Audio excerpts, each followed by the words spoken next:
Moi, je dis d'emblée merci quand même à Sciences Po Forum de porter cette rencontre, d'animer la rencontre. Oui, au nom, alors je me présente, je m'appelle Timothée Velle, je suis étudiant à Sciences Po Strasbourg. Très honoré d'avoir été sollicité par le Club de la Presse pour participer à cette rencontre. Alors peut-être une première question pour rentrer directement dans le vif du sujet, pour vous présenter pour ceux qui ne peuvent pas être là ou qui n'auraient pas le plaisir de vous connaître. Vous êtes journaliste.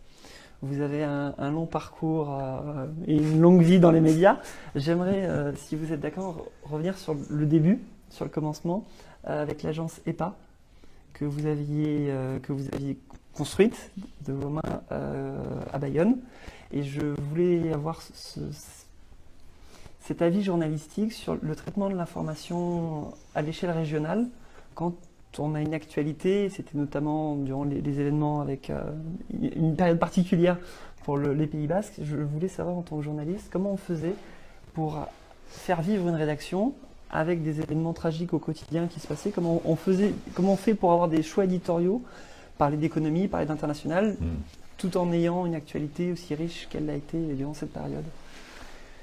Merci pour votre invitation. Alors, vous me renvoyez à pas mal d'années en arrière, mais avec plaisir, parce que l'agence EDA que nous avions créée était une agence qui avait quand même un peu d'originalité, parce que j'avais travaillé précédemment dans le groupe Sud-Ouest. J'ai commencé dans le groupe Sud-Ouest à travailler. Et donc, on avait créé ça avec une ambition. Je faisais partie des gens qui étaient convaincus à l'époque que la montée en puissance de l'Europe allait créer des espaces transfrontaliers. Ce en quoi, concernant en tout cas la chaîne pyrénéenne, je me suis lourdement trompé. Ça n'a rien créé du tout. Mais à l'époque, on avait créé cette agence EDA, c'est la racine d'un verbe basque qui edatu, qui veut dire diffuser, voilà, et ensemencer. Et donc, avec une logique qui était de couvrir une actualité entre l'Èbre et la Garonne. Et là-dedans, surtout, d'injecter dans cette actualité des sujets qui n'étaient pas ceux que l'actualité courante et dominante de l'époque mettait en avant. Mais nous étions en Pays Basque dans une phase conflictuelle des relations avec Madrid et en moindre degré avec Paris, mais tout de même, avec des revendications politiques assez fermes, d'essence nationaliste. Et donc, on connaissait relativement bien ces sujets. Donc, c'était notre produit d'appel. Et donc, ça a permis à cette agence de vivre. Je l'ai dirigée pendant 5 ans et ensuite je l'ai laissée aux amis pour faire autre chose. Mais ça a permis à cette agence de vivre de manière indépendante, je veux dire par là de sa propre production, avec une topographie de marché très curieuse. C'est-à-dire que nous faisions en fait, de mémoire, je dis ça, à peu près 70% de notre chiffre d'affaires avec les médias espagnols, et je dirais tous les plus grands médias espagnols. Voilà, La Vanguardia, tous ces médias référents en Espagne, la télé, TV3, El País. El País, non, on les avait pas, on avait El Mundo, je me souviens, El Mundo. On faisait 20% avec les médias suisses, notamment la Tribune de Genève à l'époque, et on faisait 10%, mais difficilement, avec la presse française. Mais je dis difficilement, parce que j'ai des marchés, etc., etc. Et pour vous dire une anecdote, ça s'était très bien passé avec le directeur de la rédaction et le rédacteur en chef. J'étais convaincu qu'on allait signer un contrat. Et la personne me dit, mais non, on ne va pas signer avec vous. Et alors que j'étais très ébranlé par cette réponse couperet, je dis, mais pourquoi vous n'avez pas signé puisque vous êtes d'accord sur la qualité de l'information que nous produisons? Ben, il me dit, oui, mais l'AFP ne parle pas des sujets que vous évoquez. Et je trouve ça très représentatif de la France, et je vais me limiter à ce commentaire-là. Voilà.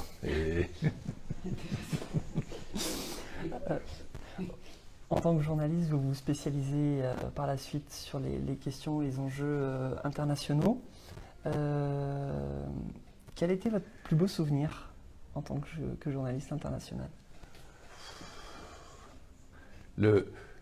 Probablement le premier reportage que j'ai fait à l'étranger, qui était le Guatemala. À une époque où ce pays vivait une situation d'une cruauté rare, c'était une dictature comme il y en a eu beaucoup en Amérique latine, mais une cruauté très particulière, et j'avais eu la chance d'être envoyé en reportage dans les hauts plateaux, les hautes montagnes du Guatemala, là où vit le peuple maya quiché, qui était, qui souffrait plus qu'encore tous les autres de la dictature militaire guatémaltèque. Donc oui, ça m'a marqué beaucoup, cette époque-là, cette rencontre avec ce peuple, cette culture et cette... la souffrance est assez répandue dans l'humanité, mais la cruauté, c'est toujours quelque chose qui est une violence qui déstabilise un petit peu. Et donc, oui, ça m'a beaucoup marqué, mais il y a d'autres choses qui m'ont marqué. Mais ça m'a... Je garde un souvenir très vif et très heureux de ces semaines-là que j'ai passées avec une organisation guerrière qui s'appelait Ejército Guerrillero de los Pobres, Armée de guérilla des pauvres. Voilà. Et cette organisation guerrière, il y en avait 4 à l'époque au Guatemala,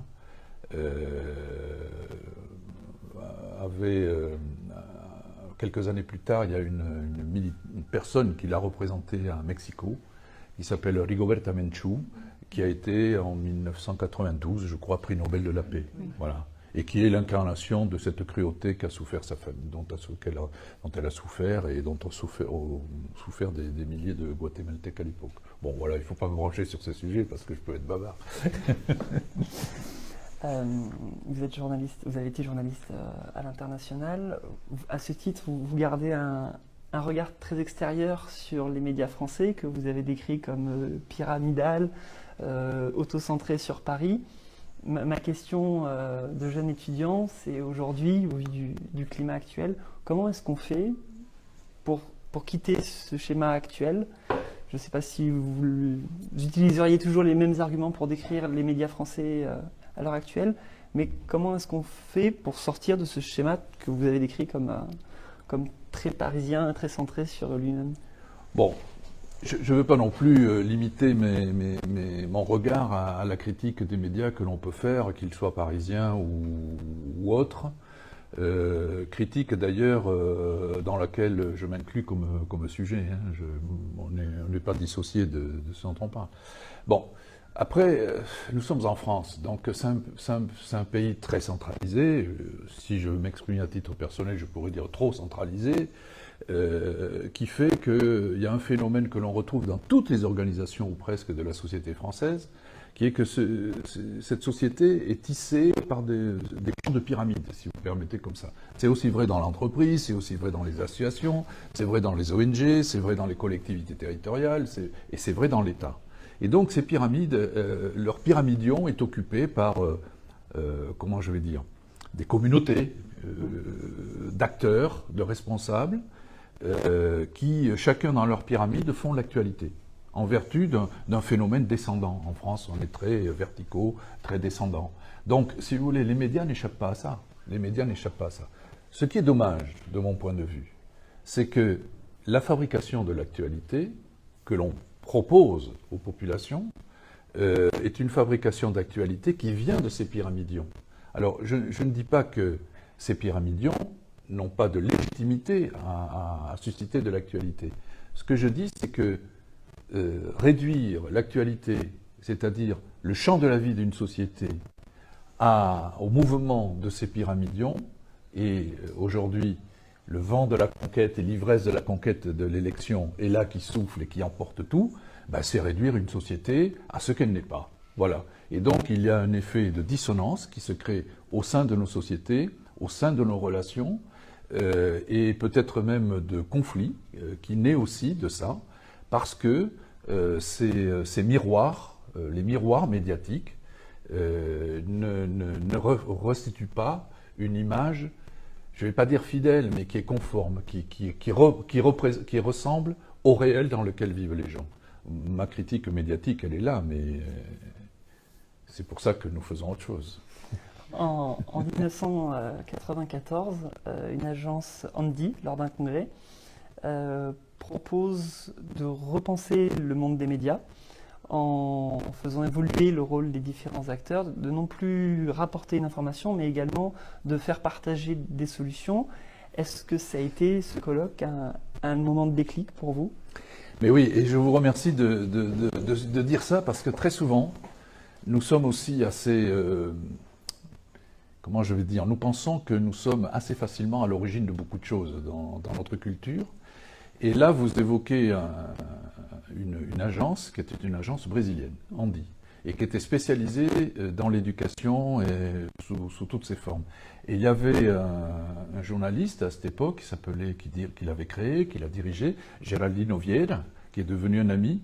Et Geraldino Vieira est le premier, à ma connaissance, mais ce que j'ai dit n'a jamais été démenti, le premier à ma connaissance à avoir dit « Oui, nous les journalistes, nous parlons des problèmes, et c'est bien, mais on ferait aussi bien de s'occuper des solutions. » Et donc, c'est là qu'est née, au tournant des années 90, cette idée que le journalisme, du journalisme social, nos amis latino-américains, en fait, appelaient ça le journalisme social. Ça a été ensuite très vite relayé par la Fondation Garcia Marquez, en Colombie. Et la Fondation Garcia Marquez en Colombie avait à cette époque-là une génération de journalistes qui avaient été des grands reporters, etc., notamment dans les conflits dans l'ex-Yougoslavie, et notamment où un acteur de ces conflits lui avait dit, bah oui, mais il était étonné parce qu'il y avait un journal qui s'appelait Libération au Kosovo, à Sarajevo, qui paraissait alors que Sarajevo était assiégé. Et les gens achetaient toujours le journal. Et donc, le journaliste colombien lui avait dit, mais comment tu expliques ça alors que, voilà, vous êtes assiégé, vous n'avez presque pas à manger, etc. Il dit oui, mais on ne vit pas que de pain.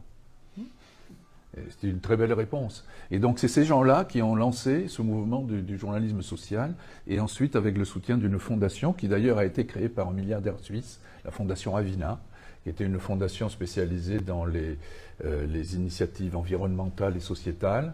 Et ils avaient créé notamment un événement que j'avais beaucoup apprécié, qui était les bourses Avina du journalisme, avec une architecture très subtile, très intelligente, qui était la suivante, c'est-à-dire que de jeunes journalistes porteurs de sujets qui n'étaient pas dans les médias à l'époque, par exemple les homosexuels, la condition des femmes, enfin plein de choses comme ça, eh bien, s'ils avaient l'accord d'un média installé de publier leur reportage sur le sujet, la Fondation Avina finançait le reportage.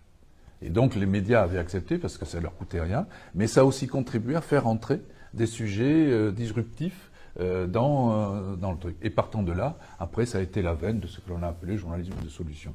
Mais on ne naît pas de rien. Ce journalisme de solution, vous avez essayé de l'appliquer au travers avec des partenariats dans différents médias. Oui.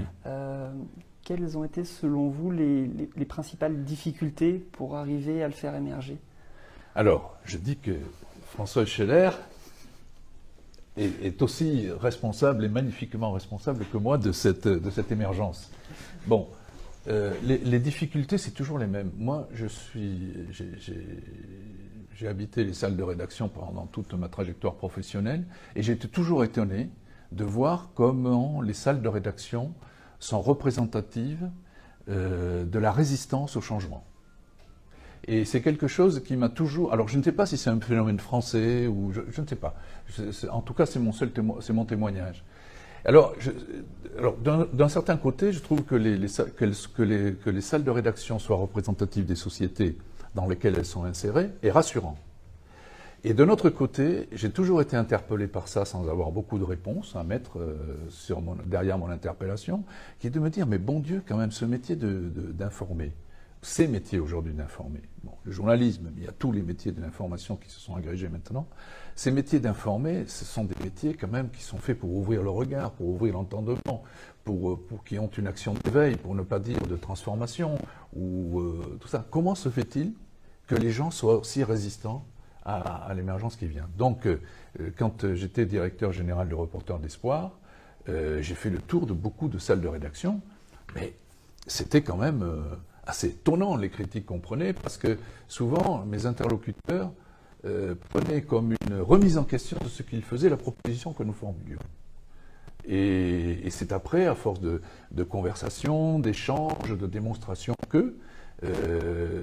qu'on n'était pas dans une approche critique, que ça s'est peu à peu installé. Et d'ailleurs, maintenant, c'est devenu une tendance, le journalisme de solution. Alors, si vous me demandez ce que je pense du journalisme de solution, je ne vais pas relier ce que j'ai fait, j'en suis très content. Le journalisme de solution, ça a contribué à quelque chose qui est un élargissement du regard. Et ça, c'est très positif. Donc, c'est regarder d'autres sources, regarder autre chose. Voilà. Aujourd'hui, je pense que le journalisme de solution doit faire un pas en avant et non plus un pas sur le côté. Et c'est la proposition que nous formulons avec Information pour le monde suivant. C'est-à-dire d'aller vers une information qui soit utile et qui réponde aux enjeux qui ont une dimension collective. Pourquoi ? Parce que depuis 15 ans, il y a un certain nombre de tendances qui restent dans notre société, de problématiques qui restent, auxquelles nous n'avons pas apporté réponse et auxquelles l'information dite de solution n'apporte pas beaucoup de réponses non plus. Et en même temps, il y a une pression des enjeux collectifs qui devient de plus en plus menaçante. Donc, en face de ça, nous avons un panorama, un paysage médiatique qui s'est considérablement élargi et qui bouscule l'action conventionnelle du journalisme. L'action conventionnelle du journalisme, c'est de raconter, c'est de dire le monde. Alors, avec toutes les entrées d'analyse, critique, de débat, tout ce que vous voulez, de récits, de reportages, tout ce que vous voulez. Mais aujourd'hui, il se trouve que tout le monde fait un récit du monde. Et à commencer par les citoyens. Depuis 2012, si j'en crois un article du Monde à l'époque, depuis la fin 2011, il se produit plus de contenu. Les citoyens produisent plus de contenu, quand je dis contenu, tout n'est pas de l'information, de contenu, que les médias professionnels, qui sont devenus un parmi les acteurs, mais à côté de ceux qui produisent de l'information, vous avez aussi toute une série d'acteurs dont la mission première n'est pas de produire de l'information, mais qui en produisent considérablement. De qui je parle ? Je parle de tout le bloc université, recherche, formation. Tout ça, ça produit énormément d'informations. Vous allez à l'UNESCO, c'est incroyable à l'UNESCO, les quantités d'informations qui y sont, un peu hermétiques tout de même. Voilà, peu diffusées, mais c'est incroyable. Vous avez tout le bloc de l'entreprise, qu'elle soit de profit, de non-profit, ça produit beaucoup d'informations. Vous avez les collectivités territoriales. Tout ça produit énormément d'informations. Vous rajoutez les associations, les fondations, les groupes d'influence, les groupes de réflexion. Vous rajoutez les organisations internationales qui produisent considérablement d'informations. Les agences de l'ONU, c'est incroyable ce qu'elles produisent. C'est incroyable ce qu'elles produisent. Pour ne citer qu'elles, hein, mais il y a des organisations internationales privées, etc. Et certains services publics des États qui produisent beaucoup d'informations. Et là-dedans, ce sont des gisements de futur. Et il y a beaucoup d'informations utiles. Donc quand nous arrivons et que nous disons, que nous proposons de développer une information utile d'intérêt collectif, c'est d'abord en rapport avec les enjeux qui nécessitent que tout le monde s'y mette pour les résoudre. Parce qu'on voit la difficulté des États à apporter des réponses, etc., et les contradictions des citoyens. Bon, eh bien, nous ne sommes pas dans une critique du monde médiatique, ça on se le réserve pour nos repas entre nous ou boire un café, mais nous sommes dans une proposition contributive d'une information qui ne se contente plus de raconter, qui ne se contente plus d'expliquer, mais qui est capable aussi de délivrer des clés d'action concrètes pour que tout le monde, au contact de cette information, puisse s'en saisir et mettre en jeu des réponses aux enjeux collectifs. J'étais un peu long. En 2015, vous lanciez, en printemps 2015, vous lanciez l'Information pour le monde suivant, donc cette association, qui a donc pour but, si j'ai bien compris, d'une part de donner une signalétique sur les informations d'intérêt public et d'autre part d'avoir une action formatrice à l'usage du grand public sur la compréhension des enjeux médiatiques. J'aimerais, si vous me le permettez, revenir sur cette fonction de signalétique. Comment on fait aujourd'hui, quand vous venez de le dire, nous sommes abreuvés de médias, abreuvés d'informations, comment on fait pour indiquer aux gens que telle information est une information d'intérêt public ou ne l'est pas ? Eh bien, c'est le cœur quand même de la difficulté qui va nous faire développer le plaidoyer que vous nous permettez pendant un certain nombre d'années. Mais partons d'un constat. D'abord, un élément positif du constat. Depuis notre entrée dans l'ère numérique, nous avons accès à des masses d'informations auxquelles nous n'avions pas accès. Donc on ne peut pas considérer que ce soit négatif, c'est extrêmement positif. Voilà, en termes de partage de richesses, de connaissances, d'expériences, tout ce que vous voulez, c'est extrêmement positif. Néanmoins, une confusion s'est installée. Une confusion s'est installée qui fausse la perception des enjeux, et des situations et même des événements. Et cette confusion, elle a plusieurs causes, mais la première, si vous voulez, aujourd'hui, on a du mal à discerner le vrai du faux. Et dans cette situation-là, vous voyez, on fabrique beaucoup de fausses informations. Ça n'est pas lié à l'ère numérique, hein. On en fabriquait avant, et nos livres d'histoire en comportent beaucoup. Mais disons que le fait que nous soyons chacun d'entre nous devenus un médium, c'est-à-dire que nous produisons du contenu et que nous le diffusons par le biais technologique d'appareils très démocratisés, fait que ça accentue cette confusion-là. Et donc, si vous voulez, nous avons tous placé, que nous soyons pouvoir, que nous soyons des agences d'influence, que nous soyons citoyens, nous avons tous placé la fake news, pour ne pas dire l'infopinion, la fausse information, au cœur de l'information générale. Et nous sommes dans une situation, comme il y a 70 ans, quand de plus en plus on voyait des encarts publicitaires qui commençaient à contaminer tous les contenus qu'il y avait dans la presse à l'époque. Et bien aujourd'hui, nous sommes dans cette situation-là. Alors, pour répondre à votre question concrètement, il y a des organisations qui luttent contre les fausses informations.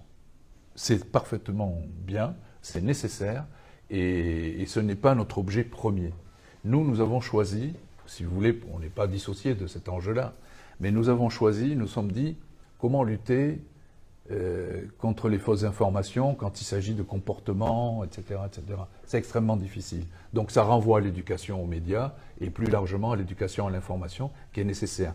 Les processus d'éducation sont lents à avoir des effets.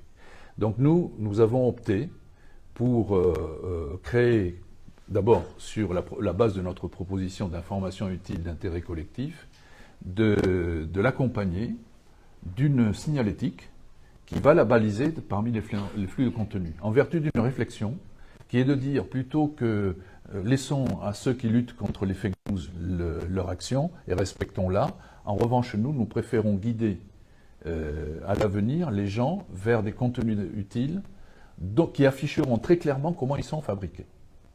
Parce qu'aujourd'hui, une des difficultés de l'information, c'est qu'on ne sait pas très bien comment elle est fabriquée. Et donc ça, c'est une cause de trouble profonde dans les sociétés. Et ça explique en partie le renforcement de la confiance, pour ne pas dire de la méfiance, pour ne pas dire de la défiance vis-à-vis de tout ce qui est produit comme parole, etc., etc. Et nous, c'est pour ça que la proposition que nous formulons, d'information utile d'intérêt collectif, elle est charpentée sur 12 paramètres. Voilà. Alors justement, ces paramètres de lecture d'une information événementielle, si on peut appeler ça comme ça. Oui, vous pouvez.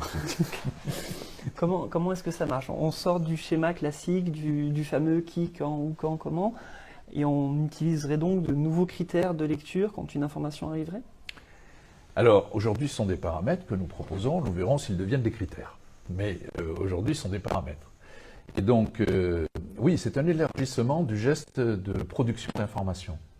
Et quand je dis c'est un élargissement, ça concerne le professionnel de l'information, dont le métier est de produire de l'information, qu'il soit journaliste ou graphiste, enfin tout ça, mais ça concerne aussi tous ceux qui fabriquent des contenus aujourd'hui. Voilà. Donc, vous voulez que je vous explique les 12 paramètres? Ah bah oui. Alors, d'abord, l'information utile d'intérêt collectif, c'est une information qui part du besoin. Qui part du besoin. Donc ça va être une information thématique. Voilà. Ce qui n'est pas du tout incompatible avec son intégration au champ de l'actualité. Pas du tout. Mais ça part du besoin. C'est-à-dire, l'information utile d'intérêt collectif, d'abord, elle doit exprimer un besoin. Bon. Besoin alimentaire. Nourrir les populations. D'accord? Elle doit le situer dans un enjeu. par exemple l'autosuffisance alimentaire. Et elle doit contextualiser ce besoin parce que l'enjeu peut être universel, mais sa manifestation est très particulière selon qu'on se trouve à un endroit, un autre, en zone urbaine, dans un pays riche, un pays pauvre, etc. etc. Ça, c'est les 3 premiers paramètres. Les 3 paramètres suivants doivent représenter la réponse à ce besoin, la méthode de cette réponse et les objectifs de la réponse. Donc, quelle est la réponse? Vous avez par exemple des collectivités qui font, alors je crois que je n'ai pas le terme exact, mais ce sont des programmes territoriaux alimentaires, quelque chose comme ça. Programmes territoriaux. Comment ça marche? La méthodologie, ça marche comment? Est-ce que ça agrège des agriculteurs, des producteurs, vous dans votre jardin, etc. Quelle est la méthode?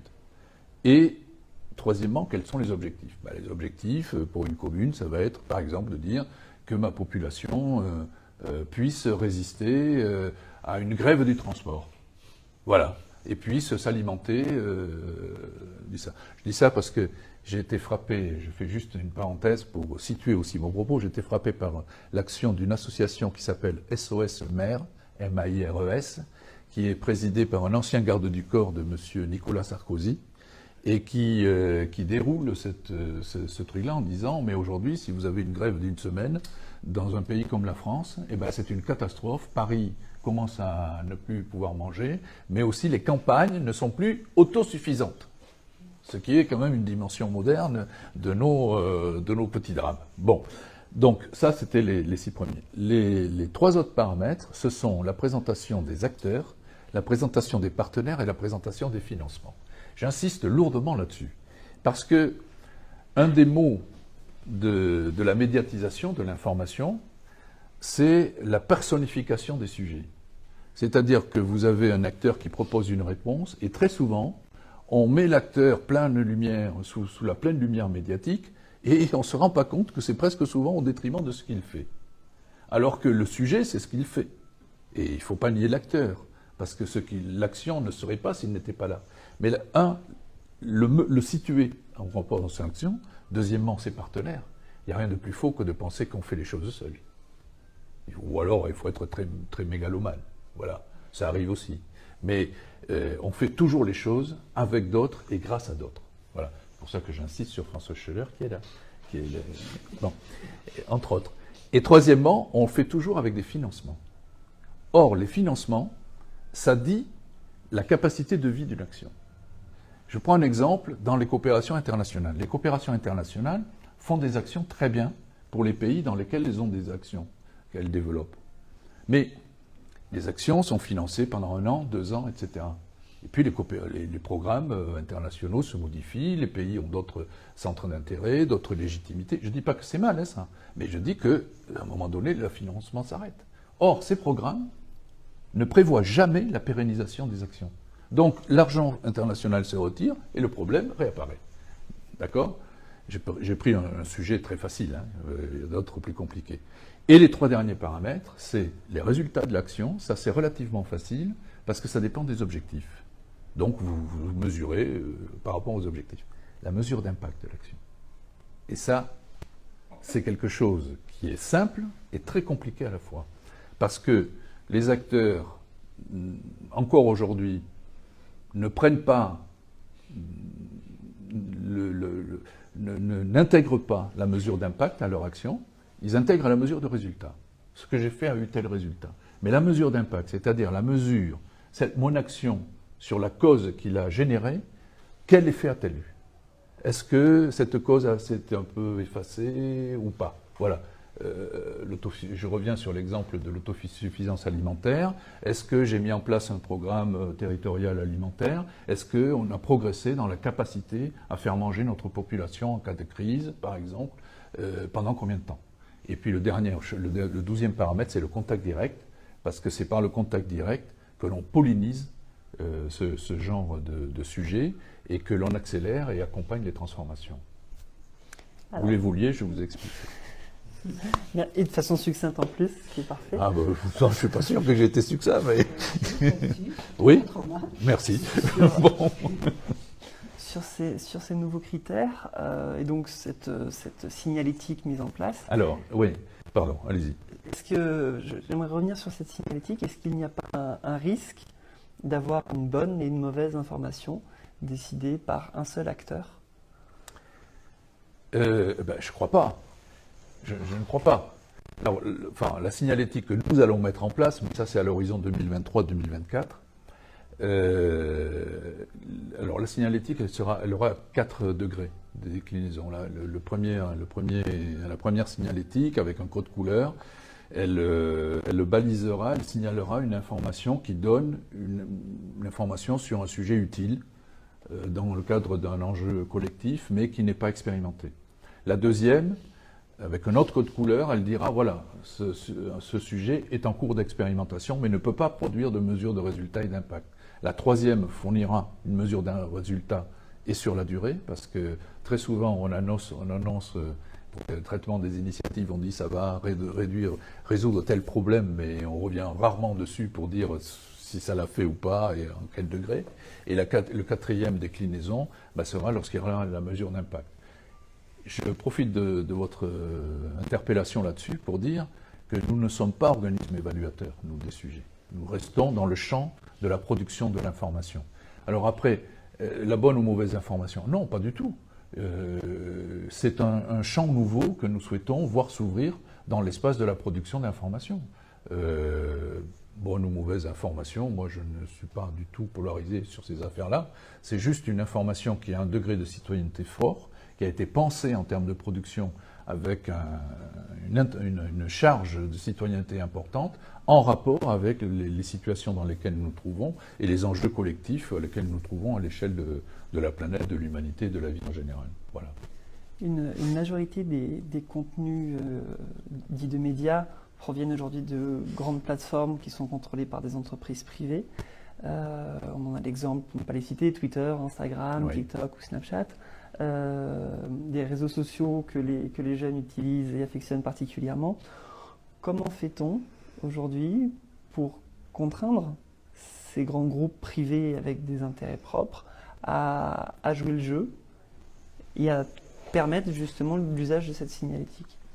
Hier, j'étais aux entretiens territoriaux de Strasbourg sur une table ronde où il y avait une enseignante-chercheuse, Stéphanie Lukasik, qui est à l'Université de Lorraine, qui travaille sur ces sujets et qui a expliqué des choses qu'on ne perçoit pas et qui sont dans le fil de ce que vous dites, à savoir que ces grandes plateformes, en fait, créent des bulles avec des filtres. C'est-à-dire on ne vous donne jamais la totalité des informations que vous pourriez avoir à disposition sur ce sujet, puisque les bulles qui sont créées à partir de vos données et de vos comportements sur les réseaux sociaux. Donc le sujet est terriblement grave. S'il y a réduction du champ de recherche de connaissances à la consultation d'un Google aujourd'hui ou de plateformes comme il en existe. Et c'est grave. C'est une façon de vous dire que je ne sais pas comment répondre à ça. Peut-être que demain, on aura la possibilité d'avoir une réponse algorithmique. Mais bon, c'est, comme dit l'autre, c'est pas demain la veille. Alors qu'est-ce qu'il nous reste? Il nous reste effectivement la sensibilisation, l'approche éducationnelle. On sait que les jeunes sont en rupture avec l'information à peu près à l'âge de 13-14 ans. Voilà.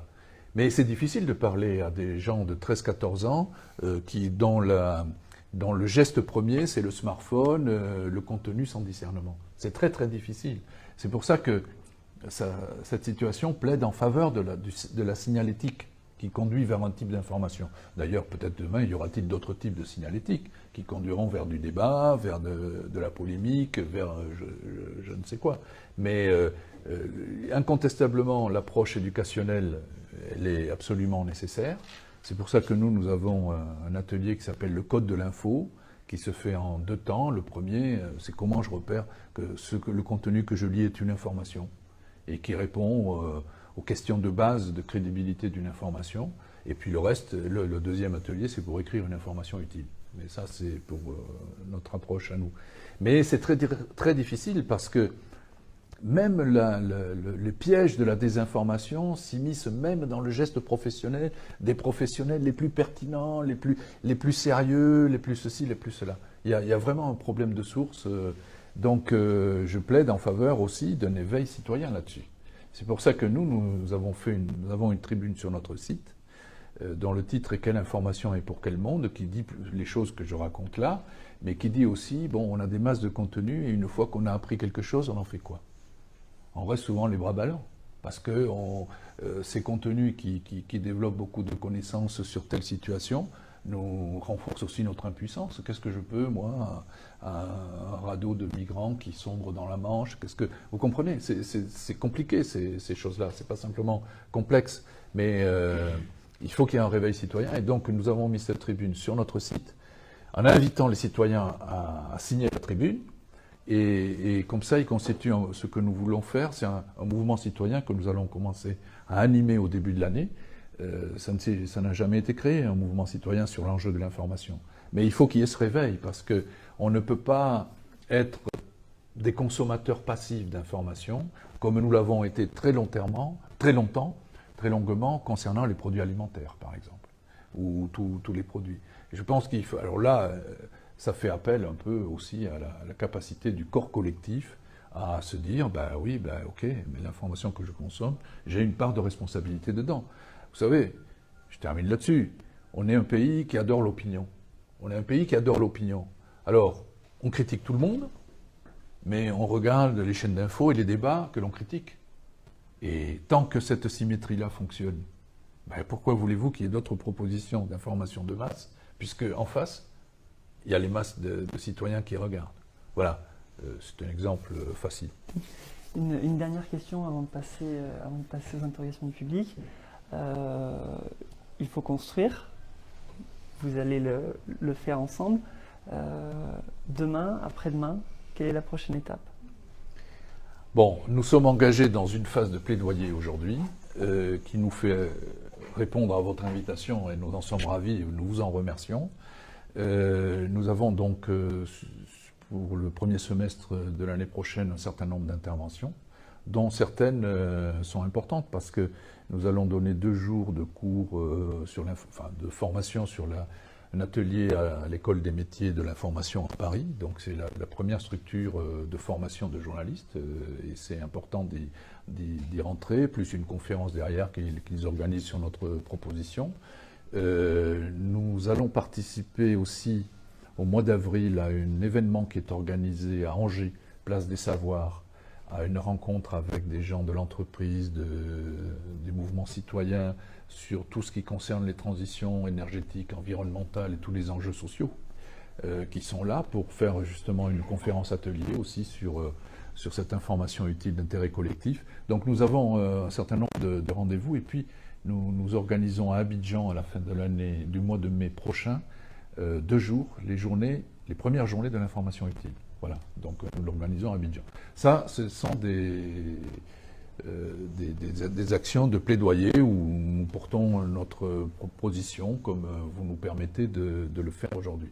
Ensuite, il y a quelque chose qui est plus rude, c'est que nous sommes dans une stratégie de recherche de financement qui est importante, puisque nous voulons installer une équipe professionnelle dans l'horizon 2023-2024 pour développer la signalétique et développer aussi des conventions de partenariat avec ces acteurs producteurs d'informations, que je vous ai dit, les collectivités, les entreprises, etc., et associer ces acteurs-là au développement de cette signalétique. Vous avez compris qu'on n'est pas dans une approche coercitive, nous sommes dans une approche plutôt éducative, on va dire, et nous voulons le rester comme ça. C'est un lourd enjeu, parce que la recherche de financement pour installer une équipe et lui donner une espérance de vie de 2 ans aujourd'hui en rémunérant les gens, qui ne sont pas nous, parce que nous nous effaçons derrière ça, c'est à peu près 2 millions d'euros. Voilà. Donc c'est pas énorme, mais il faut les trouver. Il faut les trouver. Il faut donc des acteurs conscients aussi qui les trouvent. Et ça me permet de dire qu'aujourd'hui, nous vivons de dons de 2 personnes, dont l'une est un chef d'entreprise, qui a une grosse PME en France, et qui nous a donné un peu d'argent, qui nous permet de faire ce que nous faisons, avec uniquement une demande qui est que nous développions ce que nous faisons.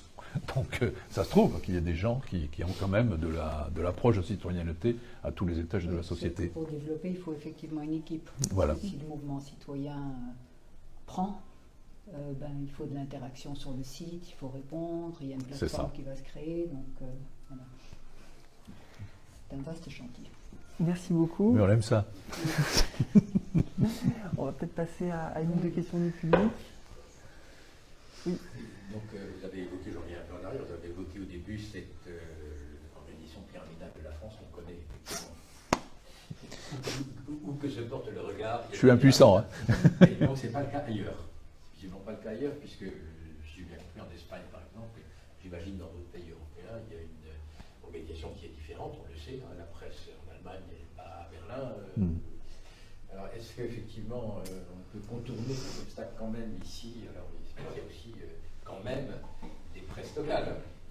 Ici, à Strasbourg, il y a un journal qui est lu, qui est largement diffusé, qui est largement connu, mais il y a peut-être aussi d'autres moyens de contourner ou d'abaisser un petit peu les murs de la pyramide. Moi, vous parlez à un convaincu, mais qui n'a pas beaucoup de victoires à mettre en avant.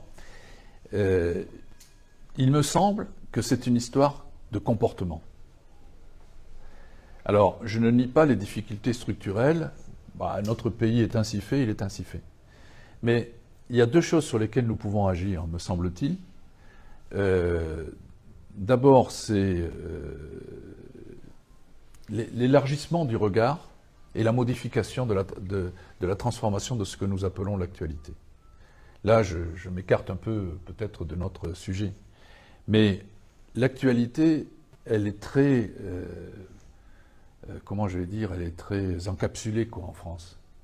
Et rien n'empêche des gens qui sont dans une salle de rédaction ou des gens qui sont dans une collectivité territoriale ou dans une entreprise d'avoir un autre geste, un autre abord, ou de prolonger leur geste par autre chose, un enrichissement comme celui que l'on vient de faire. Alors, évidemment, on tombe très vite sur des procédures. Mais déjà, d'initier des gestes un petit peu différents, c'est une proposition qui peut avoir des résultats d'une positivité surprenante. Voilà. Donc, je ne suis pas en capacité d'abaisser les champs de pyramide français, mais je pense que sur les comportements, tout un chacun peut agir, avec une marge limitée, mais peut agir. C'est un petit peu comme l'histoire, vous savez, de la génétique et de l'épigénétique. C'est très intéressant, parce que l'épigénétique agit sur les comportements. La génétique, c'est un peu comme l'éducation. C'est nécessaire, c'est fondamental, ça travaille au cœur des racines, mais c'est long. C'est long. Donc quand vous avez quelque chose dans votre ADN qui est programmé, la modification par l'expérience que vous accumulez, elle est réelle, mais il faut plusieurs générations. Tandis que l'épigénétique, c'est la modification des comportements sur les situations. J'emploie cette image, je ne sais pas si elle est correcte, mais c'est un petit peu pareil concernant les productions d'informations.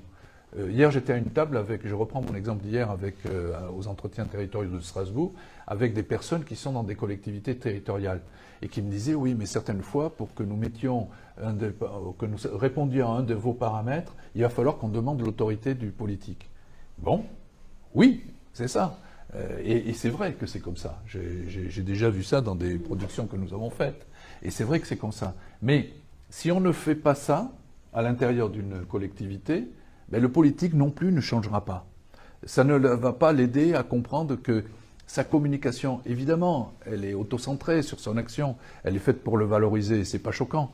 Mais en revanche, peut-être qu'elle peut être différente de uniquement être égocentrée.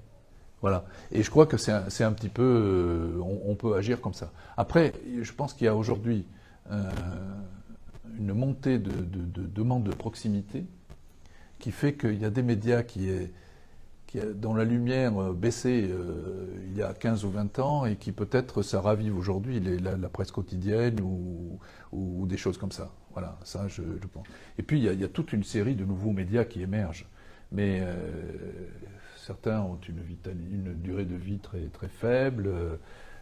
Voilà, donc là, il faut trouver des modèles économiques et penser des modèles économiques quand on pense des modèles éditoriaux, parce que notre monde est ainsi fait qu'on ne peut pas vivre en dehors des règles du monde. Peut-être une deuxième question?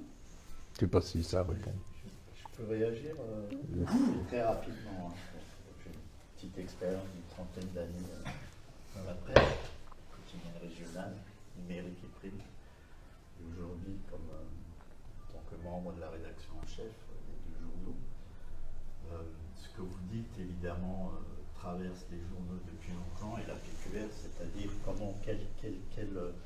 quelle information on livre à nos lecteurs et comment on la construit, comment on la fait. Je trouve que votre raisonnement est intéressant parce que vous essayez de créer un modèle ou une manière d'appréhender les choses, mais là où il pêche, c'est que vous n'abordez pas la question, mais peut-être que vous l'abordez ailleurs dans d'autres débats, des conditions de la production de l'information.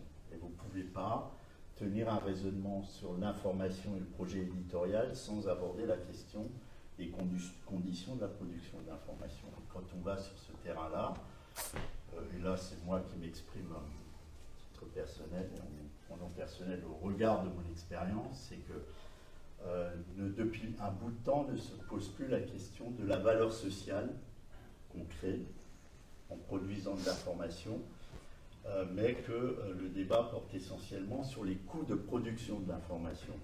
Et on est dans un système où la réflexion sur la question du coût de la production de l'information court après le projet éditorial, qui lui n'est plus surdéterminant. C'est-à-dire qu'aujourd'hui, la question qui se pose et qui est centrale, c'est quel est le système qui me permet de produire des ressources, de produire les ressources nécessaires pour payer le temps suffisant d'un journaliste pour qu'il fasse son travail correctement et donc selon les critères que vous énoncez. Aujourd'hui, les conditions pour créer les ressources, pour dégager le temps nécessaire, ne sont plus réunies selon le modèle traditionnel et on est dans une fuite de maîtrise des coûts et donc d'adaptation du projet éditorial aux contraintes économiques. Et c'est ce que vivent tous les journaux. Ça, c'est ce qu'on vit aujourd'hui. Et c'est absolument incontournable puisque la publicité qui était la moitié des ressources des organismes de presse est aujourd'hui le tiers des ressources. Donc on a perdu à peu près la moitié de nos ressources publicitaires depuis le début de la crise de la Covid, mais c'est un mouvement de fond qui s'est engagé avant. Et cet équilibre, on a du mal à le retrouver en développant l'abonnement, qui est l'autre pied sur lequel on marche. On a deux pieds, c'est l'abonnement et la publicité. Les pure players qui se créent et qui partent sur le modèle de l'abonnement uniquement comme Mediapart n'ont pas été confrontés à ces difficultés et se sont construits sur ce modèle économique-là. Donc tant qu'on n'arrivera pas à se poser la question de la valeur sociale qu'on crée et qu'on dira que notre modèle économique doit être adossé à la valeur sociale qu'on crée et qu'on sera dans un raisonnement désincarné, c'est-à-dire qu'on ne se pose pas la question du service, mais uniquement du modèle économique, on n'arrivera pas à s'en sortir. C'est un peu théorique ce que je dis, mais je pense que c'est au cœur de ce qu'on vit. Donc tant qu'on sera dans la presse, et c'est un raisonnement général, je veux dire, pour avoir travaillé à l'échelle du groupe et à l'échelle de la PQR française dans des groupes de réflexion avec Facebook Journalism Project où Facebook essaie de se racheter une visibilité en finançant un certain nombre de choses, c'est quelque chose qui revient partout. Et je trouve que c'est dramatiquement absent aujourd'hui la question de la valeur sociale que je crée et la question du service que je rends. Et dès lors que je crée un service et que je crée de la valeur sociale, je crée un besoin, et dès lors que je crée un besoin, je crée une demande, et on est dans une économie où l'offre et la demande doivent s'accorder. Et je trouve que là, on est dans un système qui est un système où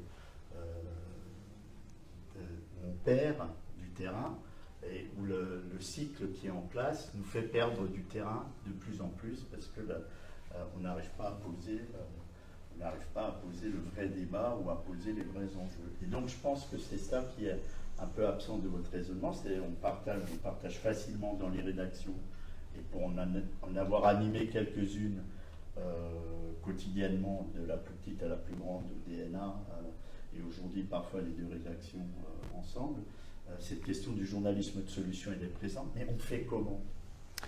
Avec qui? Oui. Avec quels moyens et quand?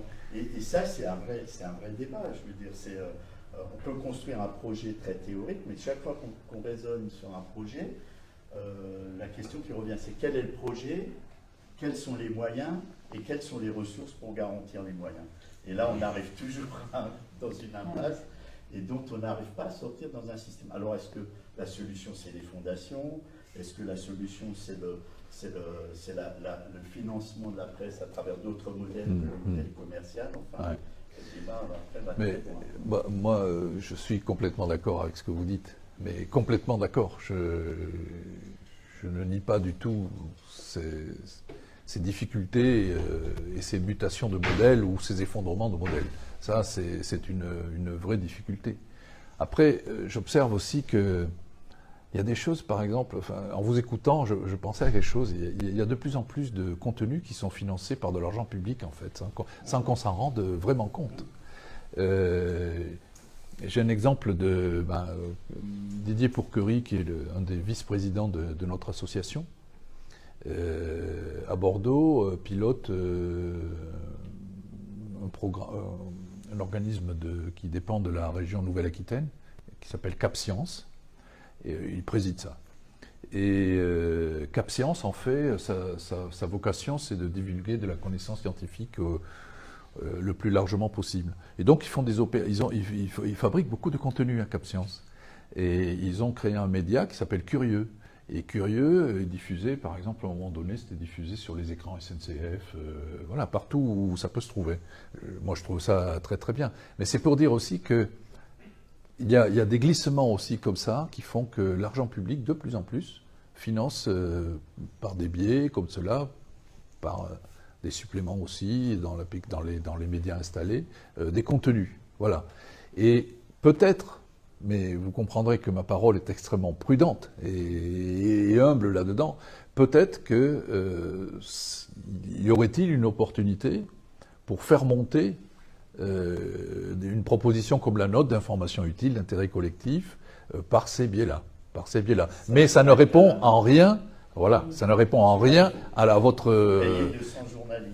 mais ça ne répond en rien à votre enjeu entrepreneurial et à la difficulté que vous évoquez. Ça, c'est tout à fait clair. Ça, c'est tout à fait clair. Voilà, ça, c'est tout à fait clair. C'est pour ça aussi qu'on a décidé de ne pas limiter la production d'informations justement à un seul média. Enfin, c'est pas pour ça, mais c'est une des caractéristiques de l'association. Aussi la question de ce qu'est le métier de journaliste. Ah bah oui, bien sûr. Pour moi, c'est très simplement, quand on me demande, c'est un système. Qu'est-ce qu'une entreprise de presse? C'est un système qui génère des ressources pour payer du temps disponible d'une personne qui est salariée, pour qu'elle fasse son travail. C'est ce système-là qui est menacé, enfin, depuis 91, je veux dire.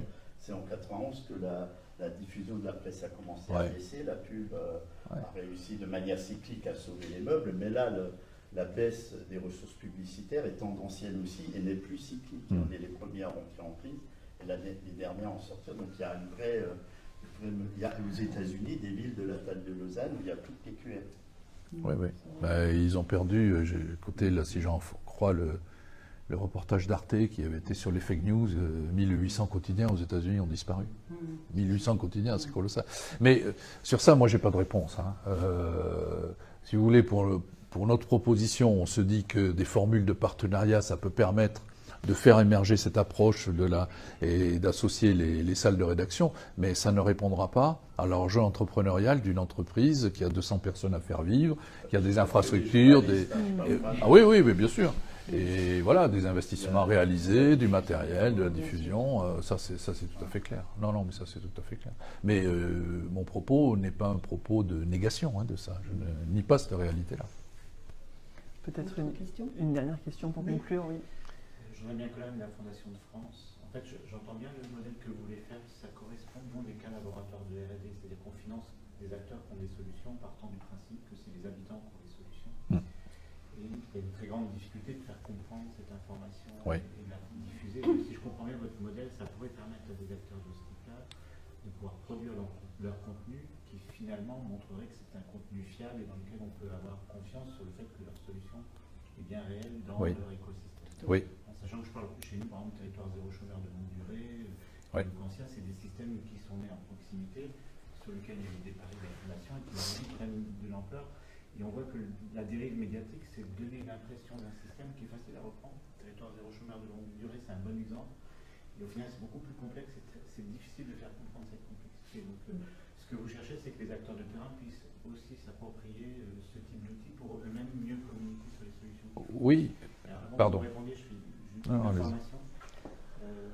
La Fondation de France, elle finance par des subventions, mais c'est aussi 2,3 milliards d'actifs. Et on a un fonds qui s'appelle France 2I, qui est là pour capitaliser des acteurs dont on attend une rémunération autre que financière. Donc il y a une responsabilité sociétale, il y a des impacts sociétaux qui font partie de cette rémunération. Donc je pense qu'il y a des pistes de capitalisation qui peuvent exister par rapport à des outils comme ceux que vous cherchez à créer. Et il y a, par exemple, ici à quelques kilomètres, à Lorac, donc au sud de l'Alsace, mais du côté allemand, une très grosse fondation allemande qui vient de mettre 20 millions sur la table pour financer l'indépendance de la presse en Allemagne en finançant à Berlin des initiatives. Donc je pense qu'il y a même peut-être des alliances hors françaises à trouver sur un label, une façon de produire de l'information comme vous. Oui. Ben, merci pour cette communication d'informations utiles, qui, dans notre cas, est un intérêt pas collectif, mais voilà. Mais Oui, merci on beaucoup. veut aussi agréger, Ouais. justement, mettre sur la plateforme que les gens fassent remonter justement Ouais. des informations utiles. C'est ça. Et, On veut installer une plateforme de référencement de ces informations-là et des acteurs qui les produiront. Voilà. Ça, on veut le faire. Et puis, échange pour échange, aujourd'hui, on entend se développer sur l'espace francophone. Mais on espère que demain, on pourra se développer sur d'autres espaces linguistiques. Et on a fait le choix de se développer. L'idée, on n'est pas encore à ce stade-là, l'idée d'un développement par espace linguistique plutôt que par espaces nationaux étatiques. Pour justement dépasser un certain nombre de clivages qui existent. Et ben c'est sur ce petit scoop et cette belle perspective que nous allons nous quitter. Merci beaucoup de nous avoir invités. Merci beaucoup d'être venu à Strasbourg. Merci de votre animation on et espère vous revoir de votre très accueil. bientôt. Merci beaucoup.